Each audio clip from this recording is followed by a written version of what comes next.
श्री शक्ति नमः। ओम श्री शक्ति नमः। ओम श्री शक्ति नमः। ओम श्री शक्ति नमः। शिव जी का सुशीमती के गर्भ से प्राकट्य ब्रह्मा द्वारा बालक का संस्कार करके गर्भवती नाम रखा जाना। नारद जी द्वारा उसका वह भविष्य भविष्य कटन पिता की आज्ञा से गर्भवती का काशी में जाकर तप करना, इंद्र का वर देने के लिए प्रकट होना, गर्भवती का उन्हें ठुकराना, शिव जी का प्रकट होकर उन्हें वरदान देकर दिक्पाल दिक्पाल पद प्रदान करना तथा अग्निश्वर लिंग और अग्नि का महात्म्य।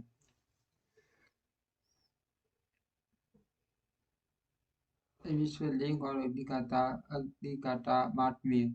दंडेश्वर जी कहते हैं, उन्हें घर आकर उस ब्राह्मण ने बड़े हर्ष के साथ अपनी पत्नी से वह सारा वृतांत कर सुनाया। उसे सुनकर विप्र पत्नी सुशीपमती को मान आनंद आनंद प्राप्त हुआ। वह अत्यंत प्रेम पूर्वक अपने भाग्य की सराहना करने लगी।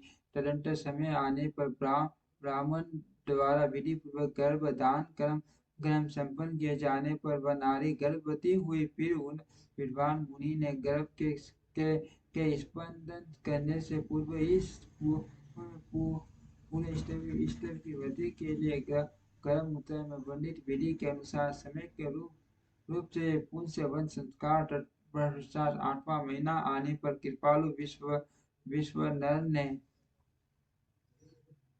सुखपूर्वक प्रसव होने के अभिप्राय से गर्भ के रूप की समुदी वाला सीमंत संस्कार संपन्न कराया।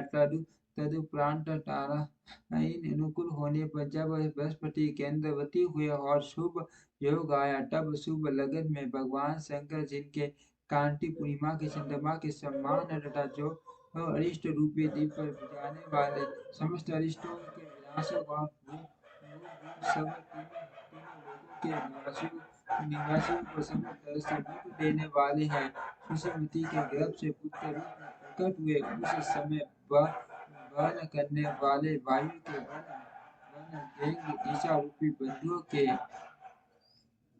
पर वस्त्र से बन गए गण अर्थात चारों ओर काली घटा उमड़ आई। वे गण गोल बादल उत्तम गंध वाले पुष्प समूह की वर्षा करने लगे।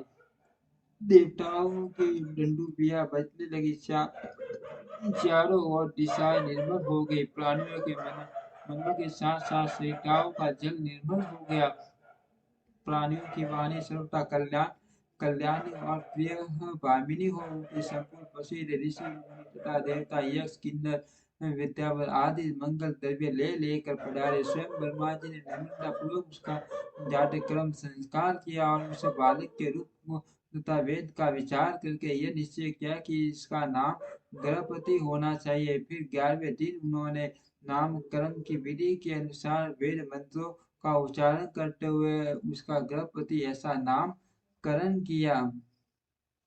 तत्पश्चात सबके पितामह ब्रह्मा चारों वेदों में कथित आशीर्वादात्मक मंत्रों द्वारा उसका अभिनंदन करके हंस पर आरूढ़ हो अपने लोक को चले गए। तदुपरांत शंकर भी लौकी की गति का आश्रय ले उस बालक की उचित रक्षा का विधान करके अपने वाहन पर चढ़कर अपने धाम को पधार गए। इसी प्रकार का श्री हरि ने भी अपने लोक की राह ली। इस प्रकार सभी देवता ऋषि मुनि आदि भी प्रशंसा करते हुए अपने अपने स्थान को पधार गए। तदंतर ब्राह्मण देवता यथा समय सब संस्कार करते हुए बालकों को वेदाध्ययन कराया। तत्पश्चात नवा वर्ष आने पर माता पिता की सेवा में तत्पर रहने वाले विश्ववान नंदन गर्भवती को देखने के लिए वहां नारद जी पधारे। बालक ने माता पिता सहित नारद जी को प्रणाम किया। फिर नारद जी ने बालक की अष्टरेखा जीवा तालु आदि देख कर कहा, मुनि विश्ववानर, मैं तुम्हारे पुत्र के लक्षणों का वर्णन करता हूँ, तुम आदर पूर्वक उसे श्रवण करो। तुम्हारा यह पुत्र परम भाग्यवान है। इसके संपूर्ण अंगों के लक्षण शुभ है, किंतु इसके सर्वगुणा संपन्न संपूर्ण शुभ लक्षणों से संबंधित और चंद्रमा के समान संपूर्ण निर्मल फला फलाओं से सुशोभित होने पर भी विधाता ही इसकी रक्षा करे। इसीलिए इसीलिए इसीलिए सब तरह के उपायों द्वारा इस शिशु की रक्षा करनी चाहिए, क्योंकि विधाता के विपरीत होने पर भी गुण भी दोष हो जाता है। सुनो, शंका शंका है कि इसके बारहवें वर्ष में इस पर बिजली अथवा अस्थिरता का विमन आएगा आएगा यूं कहकर नारद जी जैसे आए वैसे ही देवलोक को चले गए। सनत कुमार जी नारद जी का कथन सुनकर पत्नी सहित देवेश ने समय लिया कि वह थोड़ा में बड़ा भयंकर वज्रपात हुआ। फिर वह हाय में मारा गया यूं कहकर साथी पिटने लगे और पुत्र शोक से व्याकुल होकर गहरी मूर्छा के वशीभूत हो गए। पुत्र सुशीमती भी दुख से पीड़ित हो अत्यंत उसे सब से हाहाकार करते हुए डांट डांट मारकर रो पड़ी। उसकी सारी इंद्रियां अत्यंत व्याकुल हो उठी। तब पत्नी के आर्तनाद को सुनकर विश्वानर वानर भी मूर्छा त्याग कर उठ बैठे और यह क्या है, क्या हुआ, यो उस शब्द से बोलते हुए कहने लगे, गणपति जो मेरा बार विसरने वाला प्राण, मेरी मेरी सारी इंद्रियों का स्वामी तथा मेरे अंतरात्मा में निवास करने वाला है कहाँ है। तब माता पिता को इस प्रकार अत्यंत शोकग्रस्त देखकर शंकर के अंश से उत्पन्न हुआ वह बालक गणपति मुस्कुराकर बोला। गणपति ने कहा, माताजी तथा पिताजी बताइए इस समय आप लोगों के रोने का क्या कारण है, किस लिए आप लोग फुट फुट कर रो रहे हैं, कहाँ से ऐसा भय आप लोगों को प्राप्त हुआ है। यदि मैं आपकी की शरणुओं से अपने शरीर की रक्षा कर लूं तो मुझ पर काल भी अपना प्रभाव नहीं डाल सकता। फिर इस तुच्छ संचल एवं अल्प बल वाली मृत्यु की तो बात ही क्या है। माता पिताजी अब आप लोग मेरी प्रतिज्ञा सुनिए। यदि मैं आप लोगों का पुत्र हूँ तो ऐसा प्रयत्न करूंगा जिससे मृत्यु भी भयभीत हो जाएगी। मैं सठ पुरुषों को मैं सठ पुरुषों को सब कुछ दे डालने वाले सर्वज्ञ मृत्युंजय की परिपाटी आराधना करके माँ काल को भी जीत लूंगा। यह मैं आप लोगों से बिल्कुल सत्य कह रहा हूँ। नंदीश्वर जी कहते हैं, मुने तब वे दिविज दंपति जो शोक से संतप्त हो रहे गणपति के ऐसे वचन जो अकाल में हुई हुई ही अमृत की घनघोर वृष्टि के समान थे सुनकर संताप रहित को कहने लगे, बेटा तू तू उन शिव की शरणों में जा जो ब्रह्मा आदि आदि के भी करता मेघवान नम्मी अब मेघवान अपनी महिमा से कभी स्वीट न होने वाले और विश्व की रक्षा मणि है। नंदीश्वर जी कहते हैं, मुने माता पिता की आज्ञा पाकर गणपति ने उनके चरणों में प्रणाम किया। फिर उनकी प्रदक्षिणा करके और उन्हें बहुत तरह से ऐसे अदम्बा दे वे वहां से चल पड़े और उस काशीपुर में जा पहुंचे। वो ब्रह्मा और नारायण आदि देवों के लिए दुष्प्राय प्रति संतप विनाश करने वाली और विश्व कंठ प्रदेश में हार की तरह पड़ी हुई वे गंगा से सुशोभित तथा विशिष्ट गुणशालिनी हर पत्नी गिरिजा से विभूषित थे। वहां पहुंचकर वे विप्लव पहले मणिकर्णिकार गए। वहां उन्होंने विधि पूर्वक स्नान करके भगवान विश्वनाथ का दर्शन किया। फिर बुद्धिमान गणपति ने परमानंद गमन हुए त्रिलोकी प्राणियों की प्राण रक्षा करने वाले शिक्षकों को प्रणाम सेवकों को प्रणाम किया उन समय उनकी अंजलि बंदी थी और सिर झुका हुआ था। वे बारंबार उस शिवलिंग की ओर देखकर हृदय में हर्षित हो रहे थे और ये सोच रहे थे कि यह लिंग निसंदेह स्पष्ट रूप से आनंद स्कंद ही है। वे कहने लगे, ओ आज मुझे मुझे जो सर्वव्यापी सीमा विश्वनाथ का दर्शन प्राप्त हुआ, इसीलिए इस राष्ट्र त्रिलोकी में मुझसे बढ़कर धन्यवाद का पात्र दूसरा कोई नहीं है। जान पड़ता है मेरा पातिव्रत्य होने से ही उन दिनों में महर्षि नारद ने आकर वैसी ही बात कही थी जिसके कारण आज मैं करते करते हो रहा हूँ। नंदीश्वर जी कहते हैं, उन्हें इस प्रकार आनंद अमृत रूपी दस्यु द्वारा पारण करके गृहपति ने शुभ दिन में सर्वहितकारी शिवलिंग की स्थापना की और पवित्र गंगा जल से भरे हुए 108 कलशों द्वारा शिव जी को स्नान कराकर ऐसे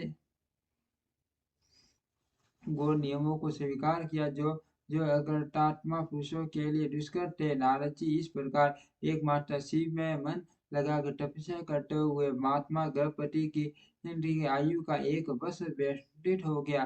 तब जन्म से 12वां वर्ष आने पर नारद जी के गए हुए उस वचन को सत्य सा कहते हुए वज्रधारी इंद्र उनके निकट पधारे और बोले, विप्र मैं इंद्र हूँ और तुम्हारे शुभ व्रत से प्रसन्न होकर आया हूँ। अब तुम वर मांगो, मैं तुम्हारी मनोवांछना पूर्ण कर दूंगा।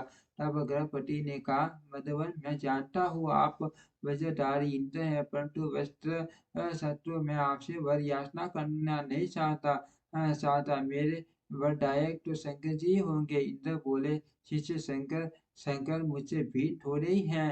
अरे मैं देवराज हूँ, अतः तुम अपनी मूर्खता का परित्याग करके वर मांग लो, देर मत करो। गणपति ने कहा, पाक शासन आप अल्लाह का सतीत्व नष्ट करने वाले दुराचारी पर्वत शत्रु ही है। न आप चाहिए क्योंकि मैं पशुपति के अतिरिक्त किसी अन्य देव के सामने सामने रूप से प्रार्थना करना नहीं चाहता। नंदीश्वर जी कहते हैं, मुने गृहपति के उस वचन को सुनकर इंद्र के नेत्र क्रोध से लाल हो गए। वे अपने भयंकर वज्र को उठाकर उस बालक को डराने धमकाने लगे। तब बिजली की ज्वालाओं में व्याप्त उस वज्र को देखकर बालक गणपति को नारद जी के वाक्य स्मरण हो आए। फिर तो वे से व्याकुल होकर मूर्छित हो गए। तदनंतर अज्ञानकांड को दूर भगाने वाले गौरीपति शंभु वहां प्रकट हो गए और अपने अपने हल स्पर्श दल स्पष्ट से उसे जीवन दान देते हुए बोले, वत्स तू उठ उठ, तेरा कल्याण हो। तब रात्रि के समय मुड़े हुए कमल की तरह उनके नेत्र कमल खुल गए और उसने उठकर अपने सामने सैकड़ों सूर्यों से भी अधिक प्रकाशमान शंभु उपस्थित देखा। उनके ललाट में तीसरा नेत्र चमक रहा था, गले में नीला चिन्ह था, दर्जा पर वर्ष भर का स्वरूप दिख रहा था। वांग में गिरिजा देवी विराजमान थी, मस्तक पर चंद्रमा सुशोभित था, बड़ी बड़ी जटाओं से उनकी अद्भुत शोभा हो रही थी। वे अपने आयुध त्रिशूल और आज गर्भ धनुष धारण किए हुए थे। कर्पूर के समान गौरव वन का शरीर अपनी प्रभा बिखेर रहा था। वे गज शर्म लपेटे हुए थे। उन्हें देखकर शास्त्र कथित लक्षणों तथा गुरु शिष्यों से जब गृहपति ने समझ लिया कि ये महादेवी है, तब हर्ष के मारे उनके नेत्रों में आंसू छलक आए, गला टूट गया और शरीर रोमांचित हो उठा। वे सन भर तक अपने आप को भूलकर चित्रकूट एवं त्रिपुक पर्वत की भांति निश्चल खड़े रह गए। जब वे स्तमन करने नमस्कार करने अथवा कुछ भी कहने में असमर्थ न हो सके, तब शिव जी ये मुस्कुराकर बोले, ईश्वर ने कहा गृहपति जान पड़ता है तुम वज्रधारी इंद्र से डर गए हो। बस तुम भयभीत मत हो, क्योंकि मेरे भक्त पर इंद्र और वज्र कौन कहे। यमराज भी अन प्रभाव नहीं डाल सकते। ये तो मैंने तुम्हारी परीक्षा ली है और मैंने ही तुम्हें इंद्र रूप धारण करके डराया है। वज्र, अब मैं तुम्हें वर देता हूँ, आज से तुम अग्निपद के हो जाओगे। तुम समस्त देवताओं के लिए वरदाता बनोगे। इन्हें तुम समस्त प्राणियों के अंदर जठरग्नि रूप से विचरण करोगे। तुम्हें दिक्पाल रूप से धर्मराज और इंद्र के मध्य में राज्य की प्राप्ति होगी। तुम्हारे द्वारा स्थापित यह शिवलिंग तुम्हारे नाम पर अग्निश्वर नाम से प्रसिद्ध होगा। ये सब प्रकार के तेजों की वृद्धि करने वाला होगा। जो लोग इस अग्निश्वर लिंग के भक्त होंगे, उनके बिजली और अग्नि का भय नहीं रह जाएगा। अग्नि माद्य नामक का रोग नहीं होगा और न कभी उनकी अकाल मृत्यु होगी। काशीपुर में स्थित संपूर्ण समरियों से परड दाता अग्नीश्वर की बड़ी पाठी रचना करने वाला भक्त यदि यदि प्रारब्धवश किसी अन्य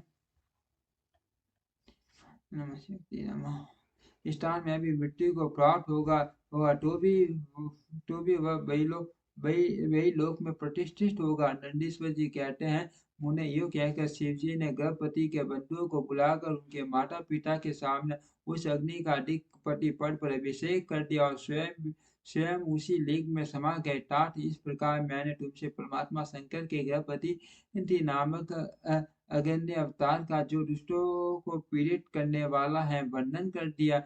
जो सुदृढ़ पराक्रमी जितेंद्रिय पुरुष अथवा सत्व संपन्न स्त्रियां अग्नि प्रवेश कर जाती हैं, वे सब के सब अग्नि शरीर के तेजस्वी होते हैं। इसी प्रकार जो ब्राह्मण अग्निहोत्र परायण ब्रह्मचारी तथा पंचाग्नि का सेवन करने वाले हैं, वे अग्नि के समान वर्चस्वी होकर अग्निलोक में विचरते हैं। जो शीत काल में शीत निवारण के निमित्त बोझ लकड़ियां दान करता है अथवा जो अग्नि की इष्टि करता है, वह अग्नि के सन्निकट निवास करता है। जो श्रद्धा पूर्वक किसी अनाथ मृत का अग्नि संस्कार कर देता है अथवा स्वयं शक्ति न होने पर दूसरे का प्रेरित करता है, वह अग्निलोक में प्रशंसित होता है। देव जातियों के लिए परम कल्याण कारक एक अग्नि है ही है। वही निश्चित रूप से गुरु देवता व्रत तीर्थ तात सब कुछ है। जितनी जितनी अपावन वस्तुएं हैं, वे सब अग्नि का संसर्ग होने से ये उसी क्षण पावन हो जाती है। इसीलिए अग्नि को पावक कहा जाता है। यह शंभु की प्रत्यक्ष तेजोमयी दहना तमिका मूर्ति है, जो सृष्टि रचने वाली, पालन करने वाली और संहार करने वाली है। भला इसके बिना कौन सी वस्तु दृष्टिगोचर हो सकती है। इनके द्वारा भक्षण किए हुए धूप दीप नैवेद्य दूध दही घी और खौड आदि का देवगण सर्वज्ञ में सेवन करते हैं। ओम श्री शक्ति नमः। ओम श्री शक्ति नमः।